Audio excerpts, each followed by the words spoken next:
अल्हम्दुलिल्लाहि रब्बिल आलमीन वस्सलातु वस्सलामु अला अशरफिल अंबिया वल मुरसलीन।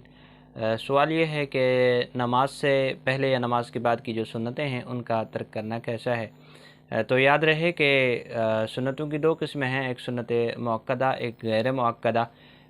तो जिस तरह फ़जर की 2 रकातें हैं सुन्नत मुअक्कदा हैं, इसी तरह ज़ुहर की पहले की 4 रकातें और बाद की 2 रकातें ये भी मुअक्कदा हैं। इसी तरह मगरिब की नमाज़ है, उसकी 2 रकातें मुअक्कदा हैं। इसी तरह इशा की जो 2 रकातें सुन्नत हैं ये मुअक्कदा हैं। अलबत्ता इशा से कबल जो 4 रकातें हैं, असर से कबल जो 4 रकातें हैं, ये सुन्नत गैर मुअक्कदा हैं। तो जो मुअक्कदा हैं उनके तर्क की इजाज़त नहीं है, इल्ला ये कि कभी कभी कोई बंदा किसी मजबूरी में छोड़ देता है तो हरज नहीं है। लेकिन जो शख्स इसकी आदत बना ले, बार बार इनको तर्क करता है, उस सूरत में वो शख्स गुनहगार होगा।